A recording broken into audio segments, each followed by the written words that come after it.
Hello and welcome to FudgeMuppet. I'm Michael and today you voted in the Paladin.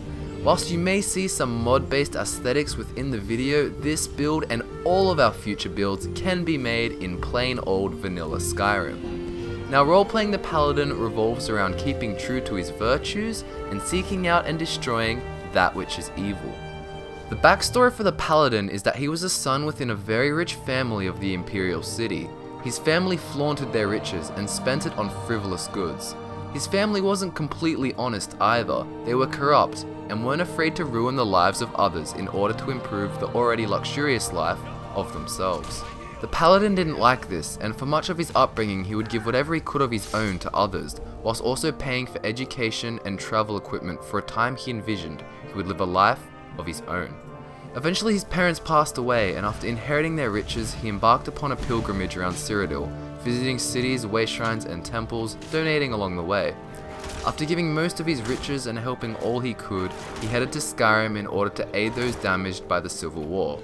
Now, you can make it an Imperial or a Breton, but we suggest any sort of human race who you would think is rich within the Imperial City. After being captured on the border and escaping Helgen, the Paladin knew he would have to learn how to protect himself, and therefore picked up the first warhammer he could find. At the start of the game, the best setup is to get novice robes, Imperial gauntlets and boots, and an iron warhammer, all of which can be found in Helgen Keep. The Paladin heads to Whiterun first and helps the female priest to repair the Gildergreen tree. During his journey he learns of restoration and how to heal. The Paladin continues to quest around Skyrim, helping as many people as he can, and of course he will be leveling up during this time.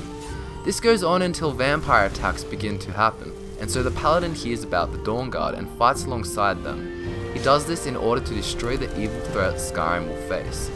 Be sure to visit the Temple of Mara in Riften, as you will be using an Amulet of Mara as well.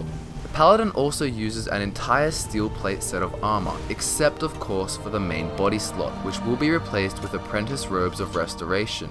This will not only look really cool and modest, but also work well with the Amulet of Mara to assist in making restoration cost less.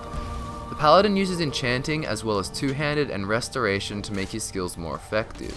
Gauntlets and boots are boosted with fortify two-handed, and the helmet and a ring can be used to fortify restoration. Of course, once you can apply two enchantments, you can make him more tankish by adding fortify health or even fortify magicka. The Paladin can use any warhammer, however will eventually need the Dawnguard rune hammer, which you can get by doing the extra Dawnguard missions provided.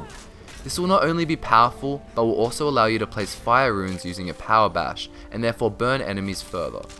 This tends to look good on undead, who will be the main enemy you encounter. The playstyle for the Paladin is to utilize restoration spells like Stendarr's Aura as a cloak, and then if you can, fire off sun spells such as Vampire's Bane.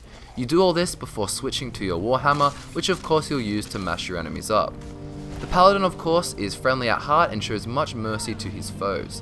For example, when you first meet Serana, you will not hate her for being a vampire, but rather be understanding that she didn't have a choice. The Paladin should give money to beggars, and after he has all the gear he needs, money is not important at all. The Paladin will learn to be gifted in the art of healing, and therefore healing spells are used to keep you and others alive. You can of course have a companion which can be protected with Heal Other and also Circle of Protection.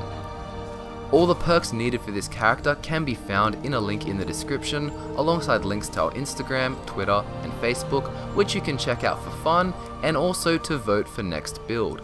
That brings us to the end of this week's build, the Paladin. We hope you enjoyed this build a lot. Be sure to like this video to show your support. Thank you for subscribing, and Scott and I will see you soon.